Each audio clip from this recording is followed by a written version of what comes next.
Good evening, everybody. And it is evening in the States, but it's lunchtime in Australia. And I am very happy to have with me Oliver Villar, who is the author of this book, Cocaine, Death Squads, and the War on Terror, U.S. Imperialism and Class Struggle in Colombia. And I'm no stranger to this material, but this was a really eye-opening book. So I think it's an important book for the recovery community. Before we start, maybe just a little bit about you, Oliver, where you teach and how you became interested in this topic. I'm currently at Charles Sturt University in Bathurst, New South Wales in Australia. So that's just outside of the big city of Sydney. I got into this project, this very long project, when I started my undergraduate thesis back in the early noughties. So the big question there was the war on drugs. What was the war on drugs? Who does it benefit? What's the history behind it? And I was fascinated for a number of reasons. Firstly, because growing up in the working class suburbs in western suburbs of Sydney, drugs have always been around. So I was no stranger to seeing friends who were drug addicts or, were part of that sort of criminal underclass, so to speak. So, it was a bit of a story of the proletarian class struggle in many ways. Plus, being Latin American, I thought the American popular culture was interesting as well, given that it was a Latin American problem, nothing more. So, as a young intellectual, just not really being satisfied with the kind of dominant narrative and things, led me to eventually study these questions. And then from there on, I did a PhD that looked into this far more deeply. I tried to provide a history and also a political economy analysis of the drug trade as a whole. So from there, I think it led me to some success in publishing a lot of my material, and then eventually a real prestigious outlet called Monthly Review, who were very interested, and that's the product of that book you have in your hand. Well, one of the things that really grabbed me at first was when you briefly talked about the history of cocoa in Latin America after it became a cash crop. And I had no idea that there were, in the 18th century, I think it was, starting then, actual plantations, cocoa plantations. And so it's been part of the sort of colonial economy, infrastructure, whatever, from the very beginning. Is that fair to say? Yeah, I think what I found very fascinating and an eye-opener to me was just how old much of this drug narco politics actually is, and it dates back to early European colonialism, particularly from the Spanish and what they were doing in South America. And as you suggest, there was a cocoa economy that existed in the Andes region, and cocoa was a way to substitute natives from actually paying them, feed them cocoa to actually work, and the Spanish made quite a significant profit out of the kind of slave labor in the early colonial period. And of course, from there, my own intellectual curiosity led to looking at the history of other great empires colonialism and also modern contemporary imperialism and their history. And I found that the British were also involved with, of course, the British colonial opium trade, pushing opium on the Chinese to basically break their back and open their markets to Western imperialism. And also, I think what I found also far more interesting in the more contemporary context, how the United States and US policy under the banner of the war on drugs was basically doing the same thing. So this ongoing failure led me to think that maybe it's a success story from a very different angle. Yeah. And what's the commonality here? Profits, social control, repression, and a real class dynamic when it comes to those who are benefiting and those who are suffering. And this has an old ancient history going back to, as you say, the Spanish, and now in the underdeveloped parts of the world and lower socioeconomic sectors of modern society in your country, in mine, and now across the world with this globalization of Western imposed economic and political affairs. So coming up into a more modern period, another thing that you do is you use a lot of terms that I'd never heard before. One which was really... Academics tend to do that, unfortunately. I try to resist. I try to be simple and plain as I possibly can. I mean, the original document was like this thick. I brought it down for that purpose so that all of us can read. And probably it worked with you that you were able to get through it. Well, no, I was fascinated. And one of the first terms you used that I'd never seen before was the crystal triangle. Yeah. And that is Peru, Bolivia, and Colombia? That's correct. That's correct. And it's the crystal triangle because it is where both a lot of cocoa is grown, but also the paste, the raw material for the cocaine, right? Yeah, that's right. And when did that start picking up? The 50s or? Well, the history behind what I call the crystal triangle was also fascinating. I discovered that throughout different periods of history, cocoa production, that cocoa being the raw material for processed cocaine, was still pretty much limited in parts of the Andes, particularly in Bolivia and parts of Peru. Colombia has a more modern contemporary story, which would be, I think, come to as a surprise to many.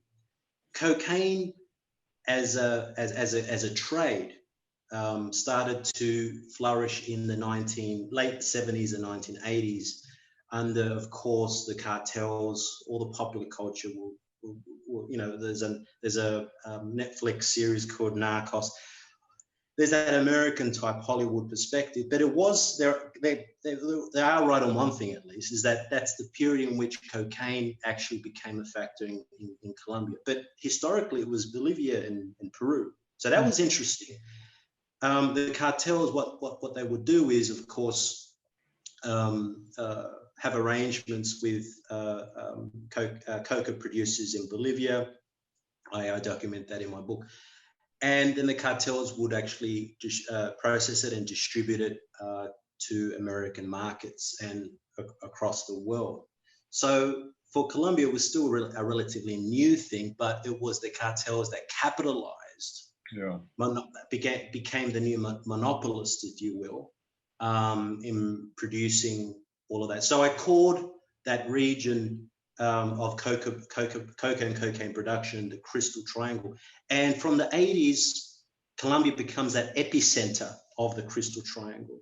And what inspired me to give it a nice little academic concept there was of course the Golden Triangle and the Golden Crescent. Yeah. And again, similar histories of colonial and imperial collusion with elites, organized crime, and of course, real class dynamics again of profit, social control, and repression and so forth. And the Cold War is one of the periods in which the United States and, of course, its covert agencies actually embark upon a lot of these alliances to, of course, fight their wars in Indochina, try to beat back the Chinese in the 40s before the Chinese Revolution, and then Central America.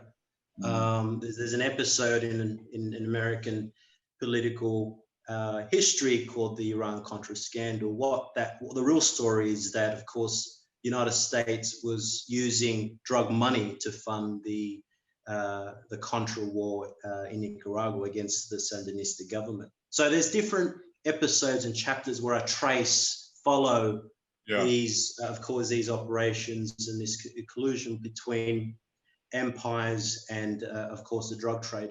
And if there's a common theme, everyone's making money from it. The same people are getting poor. The same people are getting sick. And it's great business. It's good business for of course, now a global economy that is so precarious, and it's a sure thing. So these are some of the big dynamics and questions that I tried to cover in detail in the book. Well, you really succeeded. So then the next thing that, kind of blew me away was when you started talking about sort of the different, for lack of a better term, cultural, social dynamics of the Cali cartel versus Escobar. And that was very eye-opening, and that goes very counter to the narrative that we get in the media in the States. So would you like to just comment on the differences between those two groups? Well, by the 1980s, I discovered, just by looking at just, financial reports, banking reports, economic literature, looking at the numbers, looking at the money kind of literature. And I discovered that what we're looking at here is essentially, and it's the same as it's true in many respects in the Golden Triangle, Golden Crescent, a narco economy, and just how pervasive cocaine money, drug money was in the Colombian economy. And of course, I had to look at, of course, who were benefiting. And I discovered, again, another nice academic term, narco-bourgeoisie. Who were the narco-bourgeoisie? It was the landowners, principally landowners, those with the land, who had a history of course, repression against peasants, dating back to the Spanish era, and also paramilitary groups, the military, and very reactionary, ultra right-wing kind of groups that were defending their land from peasant communities. And one force that arose from much of the 20th century from these class conflicts was the Revolutionary Armed Forces of Colombia, who grew out of that of course warfare. I mean, it was warfare. President Kennedy sent a battalion of his special forces that had fought in Korea to Colombia to stop some of these peasant uprisings. So this is the narco-bourgeoisie who has a history of course, repression. They had the best land. They were the ones, of course, making the money. They were the ones in the drug business. Escobar, Carlos Castaño, the Cali cartel, all these people had either links with these people or had a history with families that were embedded with much of this history. Now, I think what I thought was ironic here is that while Escobar was the main focus of American efforts, at least in the 90s, when it was the kind of the peak end of the Medellin cartel, they were grooming the Cali cartel for them to take over. Why? Of course, the question was, Escobar was too violent.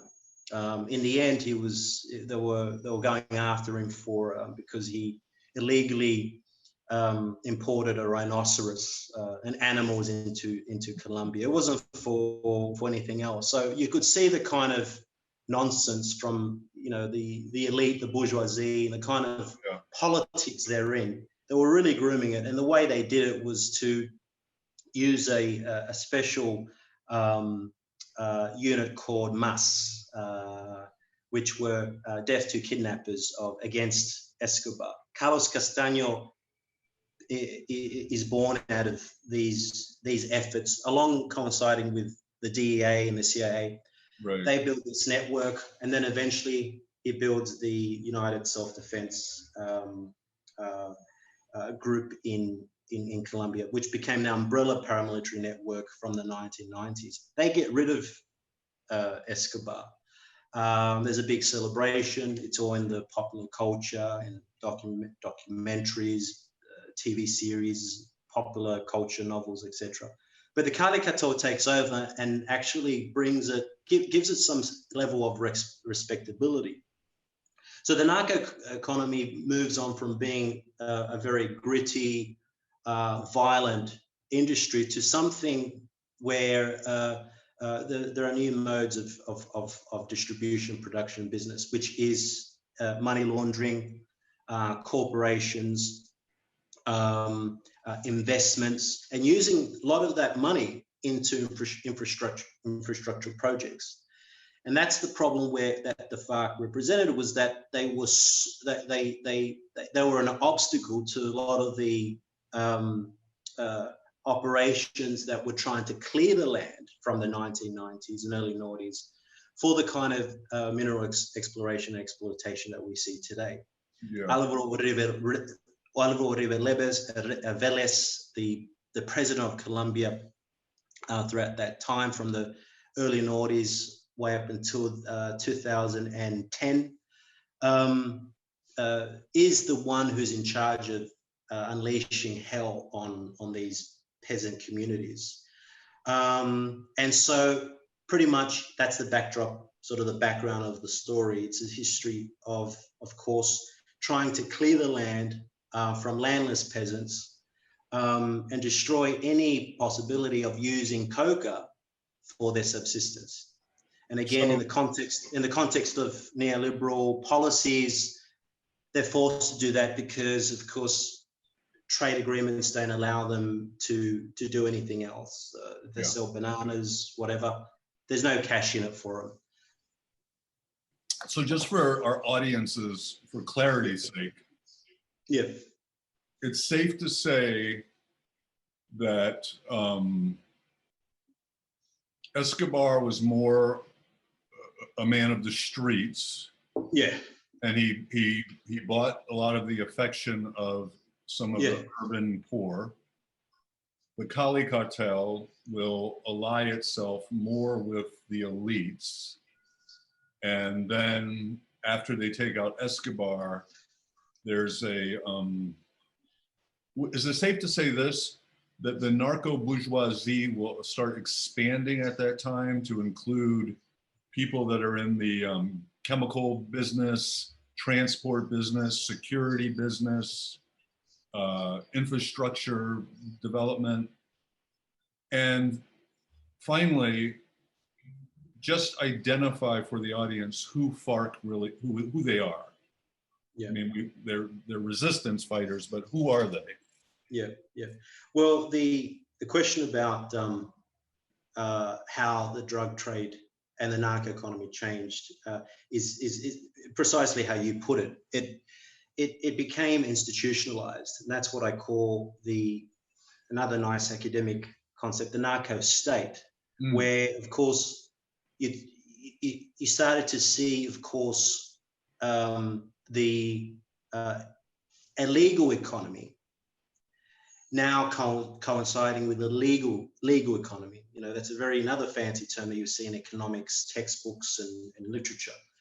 You saw they were both one and the same, and from there it drew once upon a time an illegal economy of workers now finding jobs in the legal economy in areas like transportation, chemicals, security, finance, and a lot of the, of course, elites and their children, of course, didn't have to do the dirty work anymore. They found real jobs, legitimate work, and that kind of thing. So you're essentially looking at an institutionalization of the drug trade in Colombia. And there, of course, you have a new generation of workers and employees that basically have free reign to continue to do that. Of course, they have little connection to do with the actual production of cocaine. That's the work of the paramilitary groups and the landowners, etc., who are well represented in Colombian politics, by the way. Same is true in the Golden Triangle. Same is true in some episodes of the Mexican politics as we speak. But you see this change of economic policy and a new workforce being created. So that's that narco state, narco economy aspect of the narco bourgeoisie, who now come and enter the 21st century, so to speak. And that, I think, is a key point there. The other question was about... is the identity of the FARC guerrillas. The FARC. Yeah. Well, the FARC grew from the efforts of the Kennedy administration to try to wipe out what were known as peasant republics. What was happening in Colombia was considered a far greater threat for a while than the Indochina threat, the rise of course, spirit of communism, etc. Now, from a very narrow Cold War perspective, it was just about the boogeyman in Russia and of course the United States saving the world. But of course, when you look at the history, there's very indigenous reasons and movements happening even in Indochina. The struggle against French colonialism, independence, that kind of thing. Colombia, it was pretty much a story of peasants trying to find their own way to survive in a country that didn't want them. If you go back to the La Violencia, it's a period of Colombian history where, from 1948 to 58, where the elite have a disagreement over land reform. There's a key figure in the Liberal Party side of Colombian politics called Jorge Eliezer Gaitan, who's assassinated, was he starting to talk about land reform. He's assassinated, and the liberal end of Colombian politics blames the conservatives. There's a civil war. Hundreds of thousands of Colombians are killed. Now, of course, the more reactionary elements of the ruling class start going after the peasants, because the peasants start finding more independent ways to survive. They no longer believe that the establishment can help them, and they, of course, start creating these independent communities. Kennedy sent these battalions out to destroy them. Out of that warfare, many radicalized liberals now learn about, of course, the limitations of liberalism. They learn about, of course, Marxism. Some have a better education than peasants and so forth, but they're radicalized. They come from different stripes.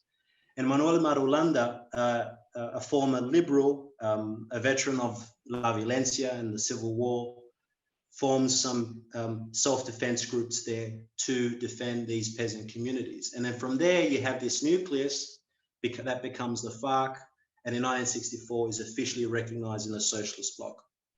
And that becomes the armed force that defends the peasant communities against what is state terrorism, which continues way up until the present time. You're looking at more numbers being killed in that undeclared civil war after La Violencia than during La Violencia. What years were La Violencia? 1948 to 1958. And the demographic of the FARC, it's mestizo, indigenous, some African, and then some intellectuals. Predominantly peasants, which I think will makes the FARC very unique if you compare it to, say, the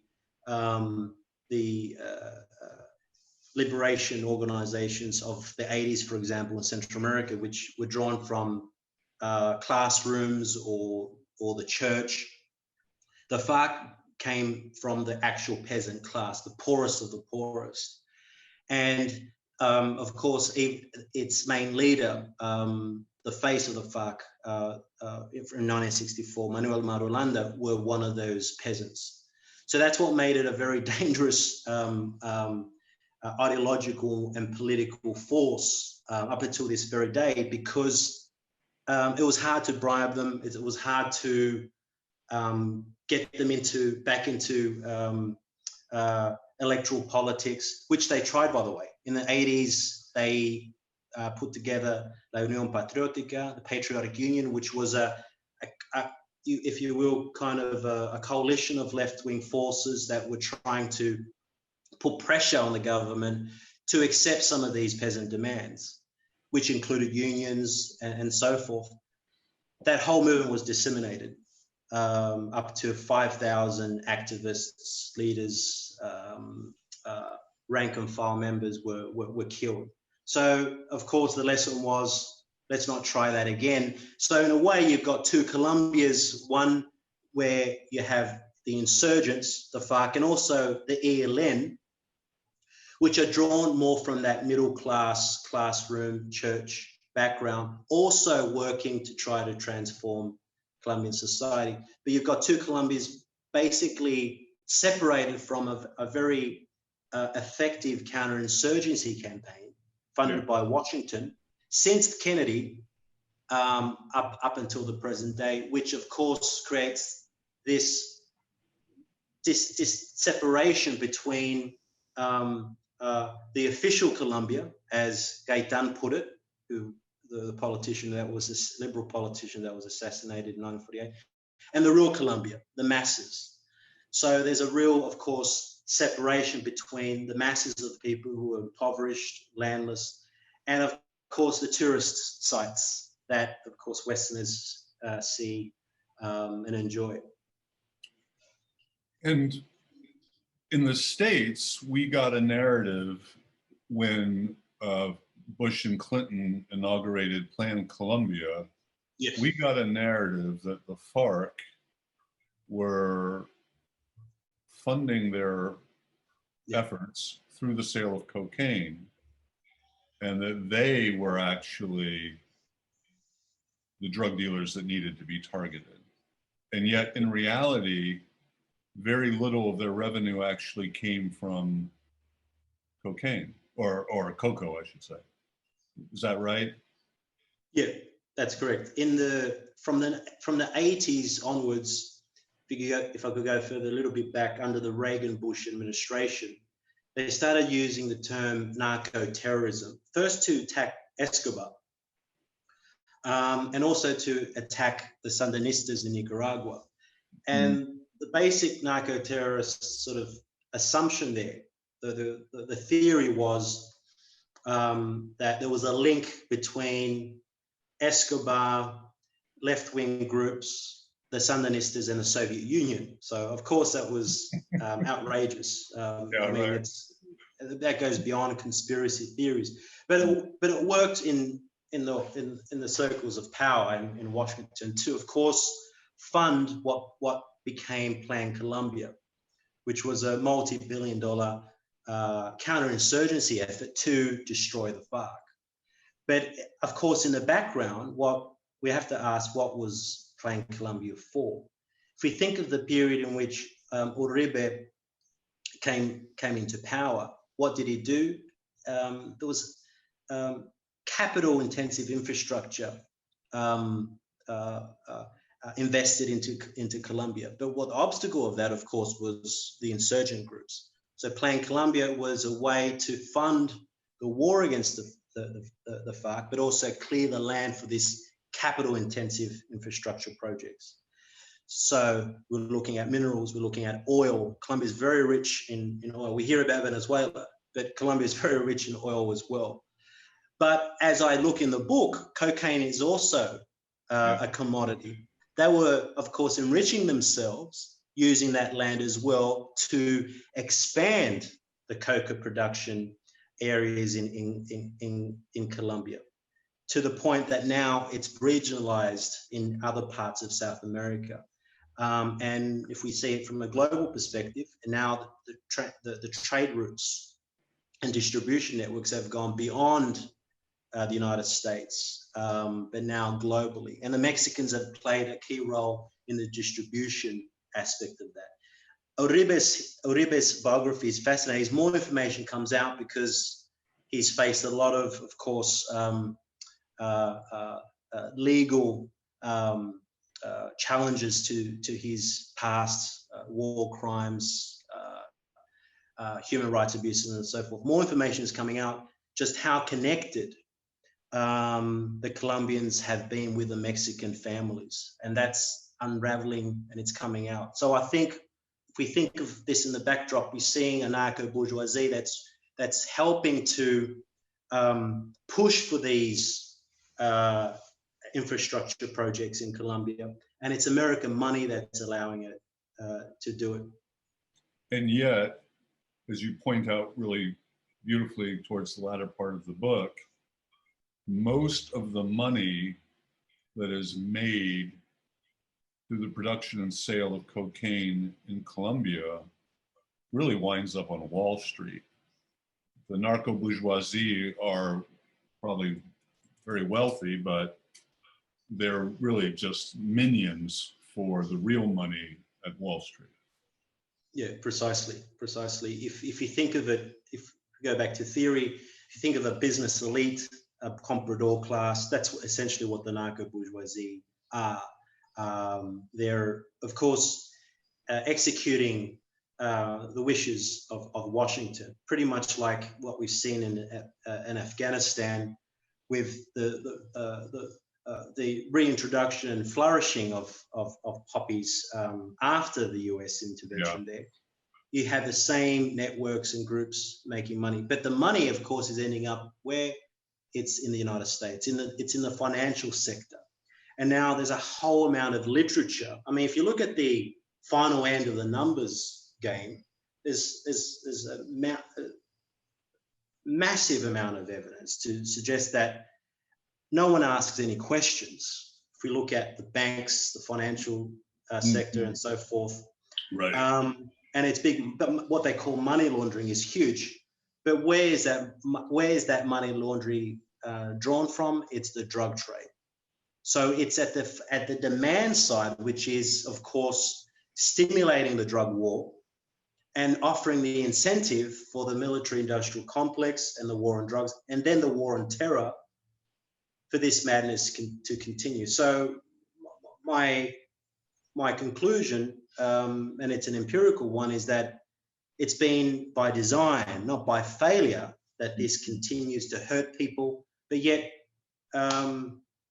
make people very wealthy for those who want to collaborate in these operations. And it's New York, it's the financial sector, and it's the corporations that, of course, are the biggest corporations that always get caught, but nothing ever happens. You're looking at small fines, you're looking at nothing. And the private military contractors as well that have a direct stake in providing security and counterinsurgency in places, in drug-producing zones like Colombia and elsewhere. Is it safe to say that the money laundering is dominated by the United States and the UK of the drug trade internationally? I think they're the key drivers of the money laundering system.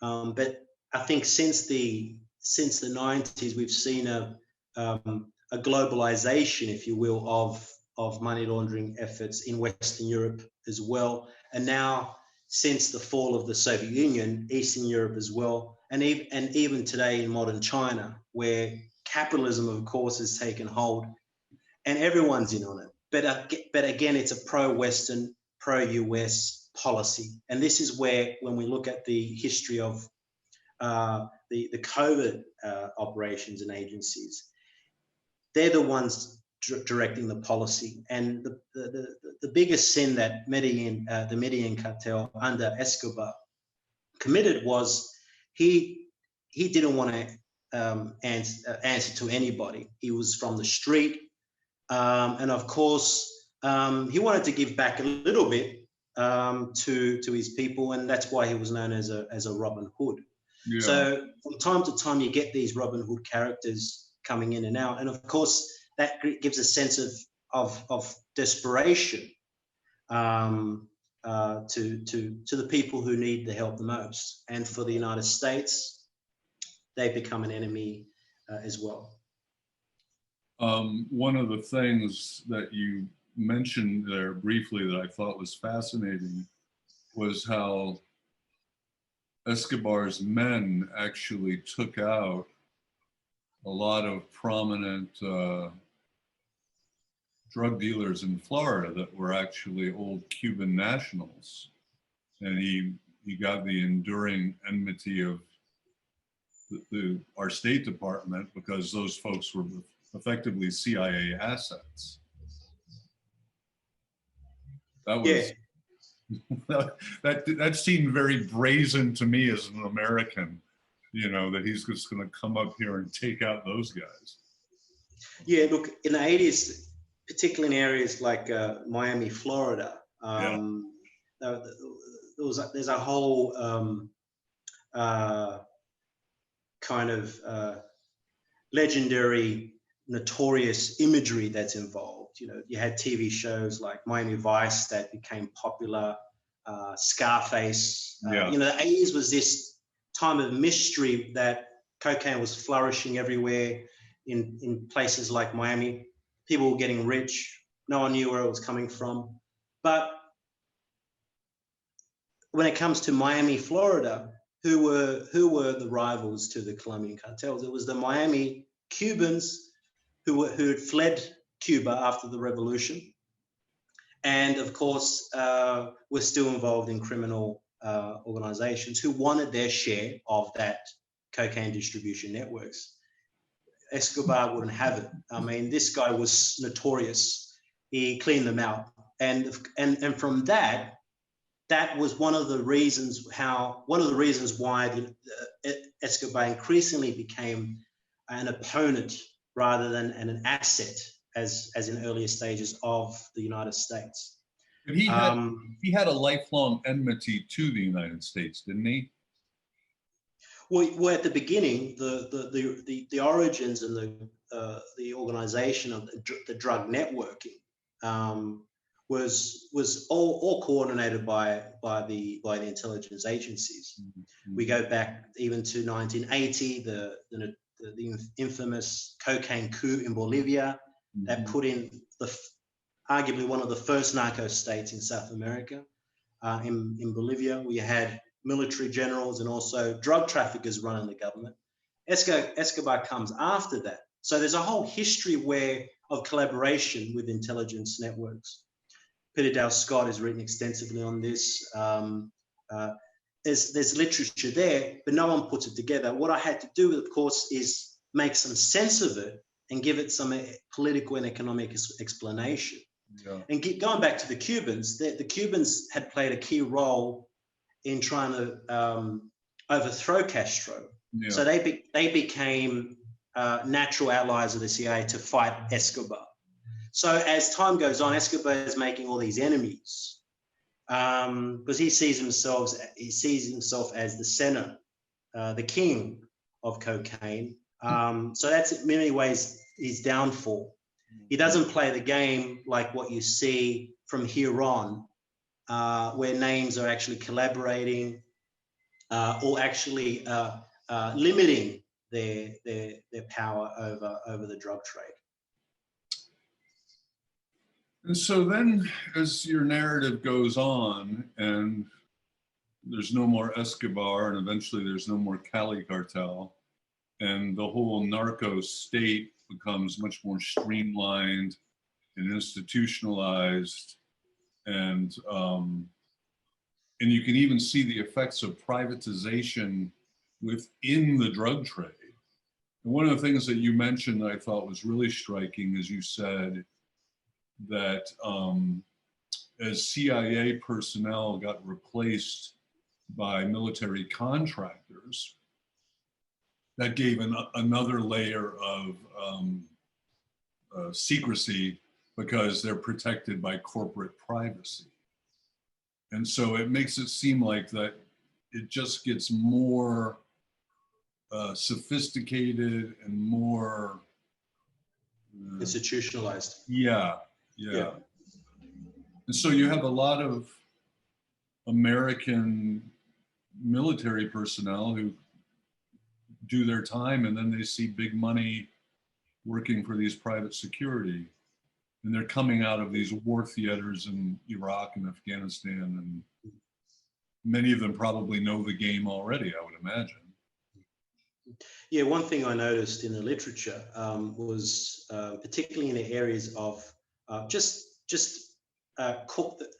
corporate press releases, their newsletters, their websites, this whole trail of biographies and careers of a revolving door between the corporate world and intelligence, all involved in the same kind of operations. And you know, there's a number of private military companies that I look at, and it's the same people over and over again who aren't prosecuting, of course, the right people, or pushing or lobbying for very lax policies towards money laundering. And there's a real lobby. There's probably another nice little academic concept I should have threw in there.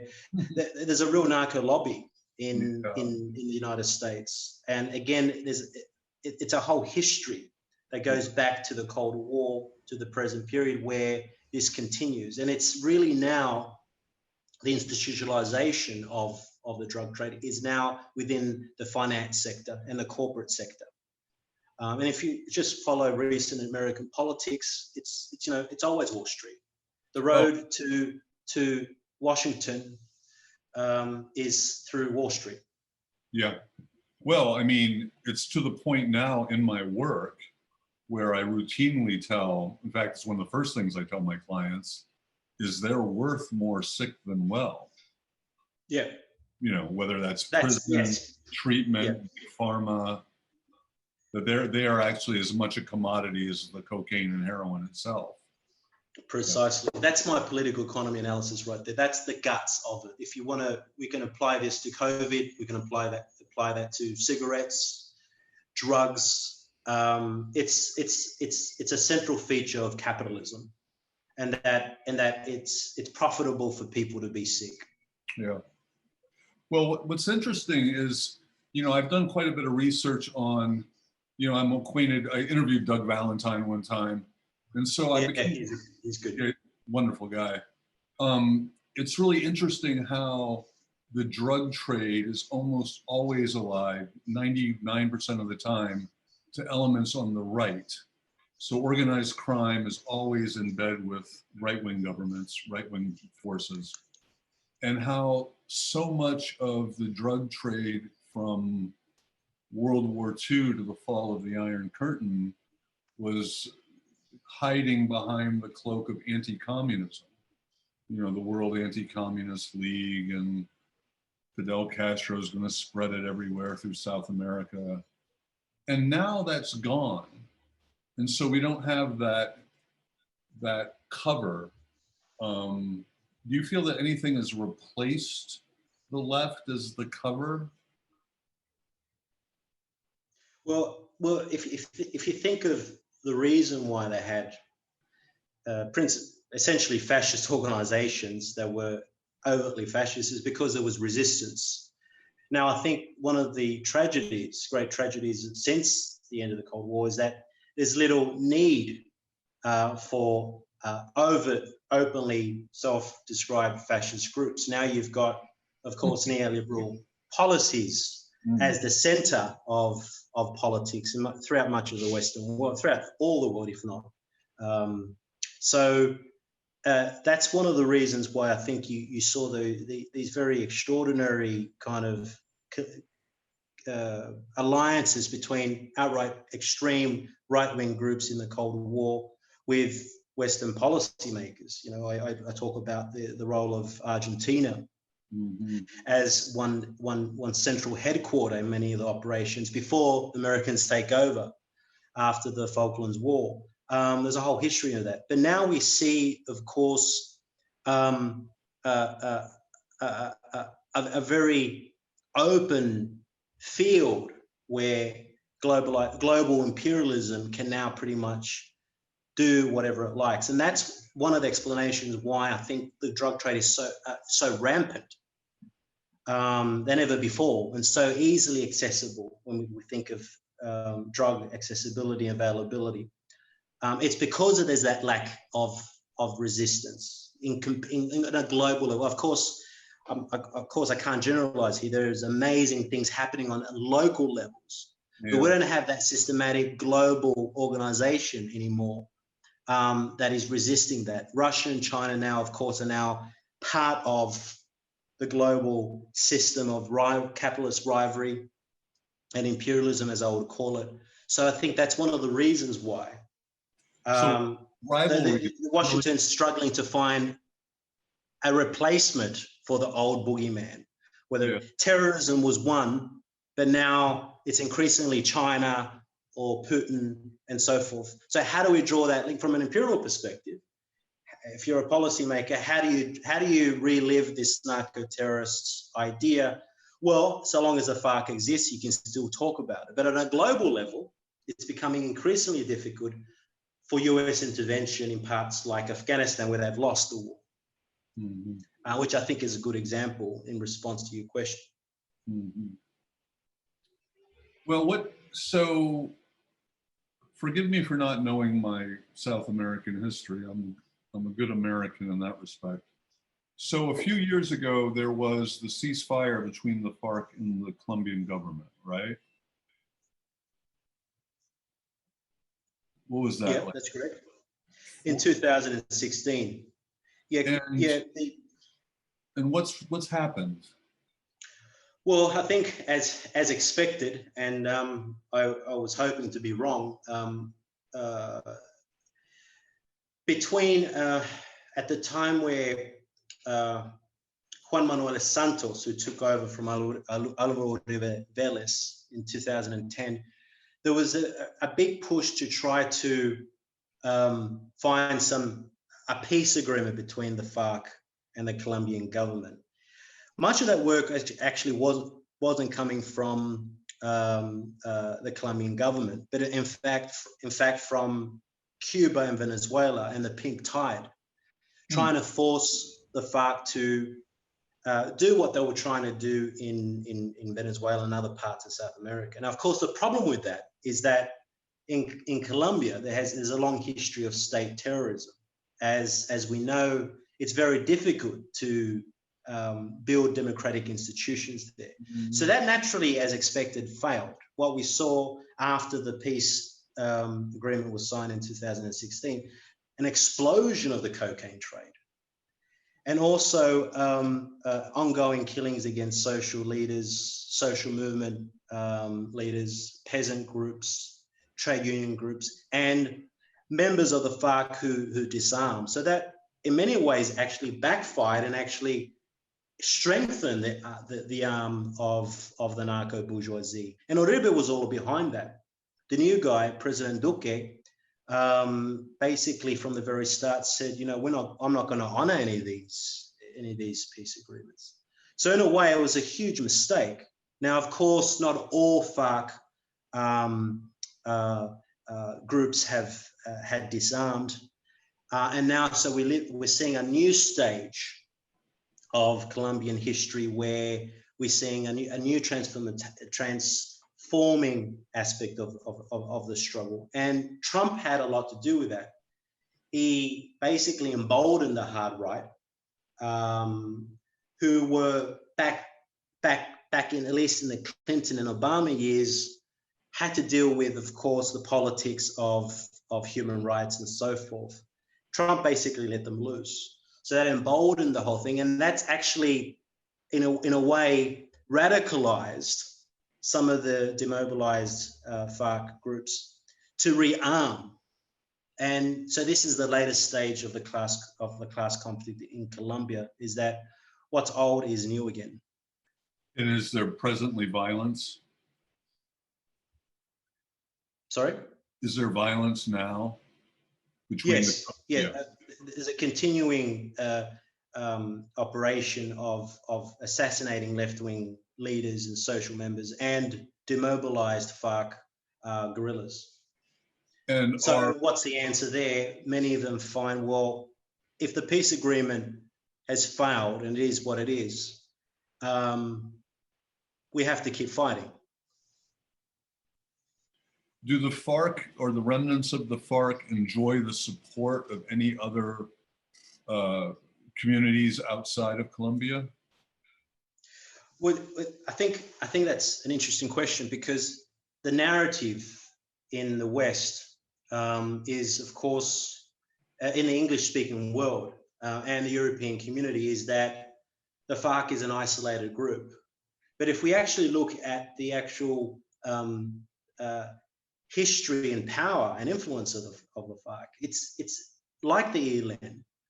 It's at the center of a lot of the social movements and policies that are directly related to the FARC's demands. Like, for example, seeking an alternative to coca plantation, something that no Colombian government would ever agree to. Land reform, which started La Violencia, the civil war, in the first place.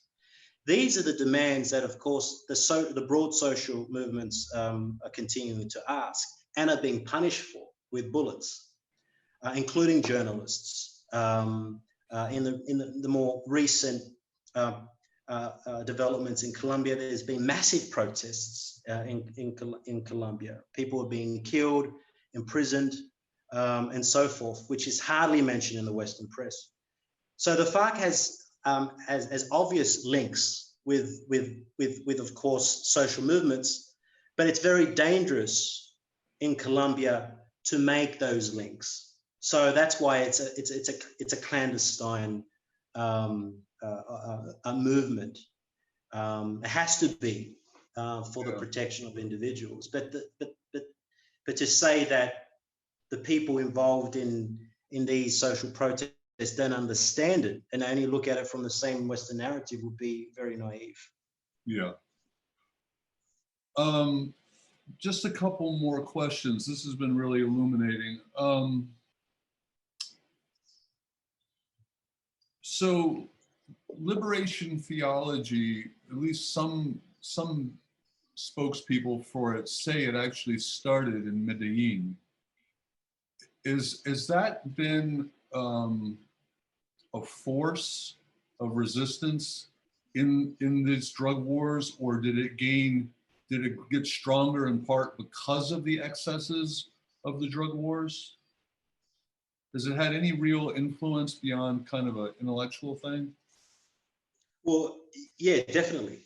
I think when we look at the kind of ideas that have inspired rebellion in Colombia and other parts of the third world, Marxism has been one, Marxism-Leninism has been another, anarchism, predominantly from the middle classes, which is interesting and telling, but also liberation theology from the ELN aspect of the insurgency.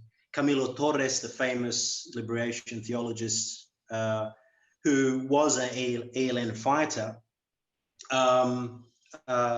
wrote extensively about the importance of drawing that link between faith and rebellion, and and how it was no contradiction for a Christian to take up arms against injustice and so forth. So these ideas of liberation theology are very strong in parts of the world, like in Colombia, and that's the ideological source of where the ELN comes from. It's that idea that that it is your moral right to overthrow, of course, injustice and tyranny. Right. And very different to the FARC, where you got a very more peasant a nucleus emerging from the 1960s. And the recognition that those in power are not amenable to moral suasion.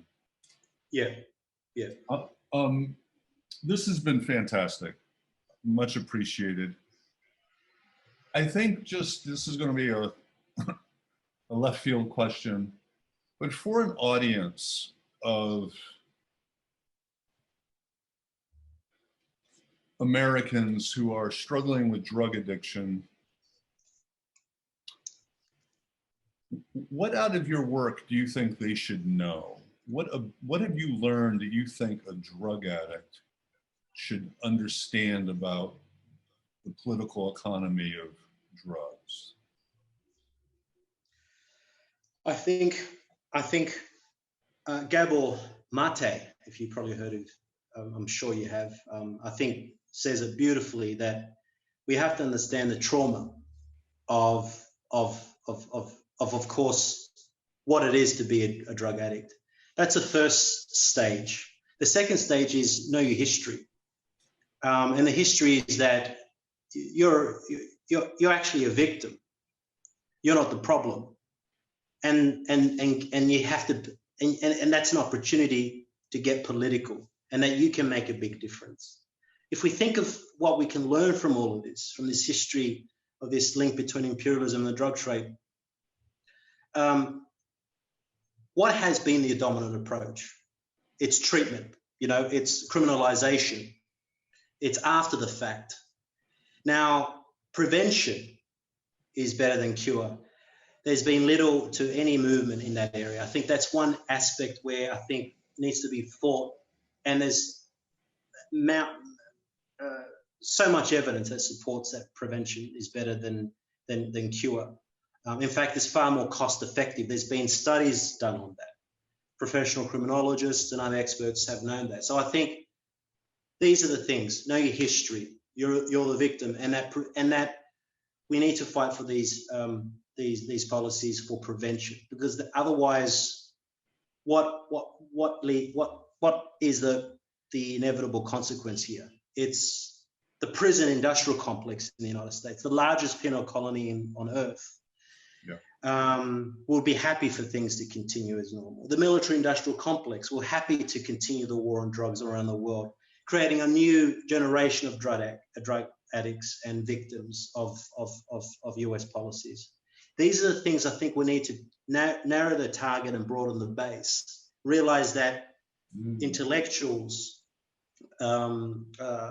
workers, unions, the underclass, however you want to call it, we're all part of this broader movement to change the world and to end, of course, this imperial plague, which is a commodity for profit and repression. That's, I think, what we can learn from. But again, from our own experiences, we can draw our own talents and unique perspectives into this. But we have to understand, of course, the history, the reality of capitalism, what it is, and the reality of imperialism. We're told that imperialism ended in the 19th century with the British Empire. No. If things don't change, it's by design. Yeah. These are informal structures and institutions and policies of imperialism. And so that makes you a very dangerous individual if you know your history, and you can make a difference. And you have the rich, unique perspective that no one else can bring forward. Well, Oliver, that was wonderful.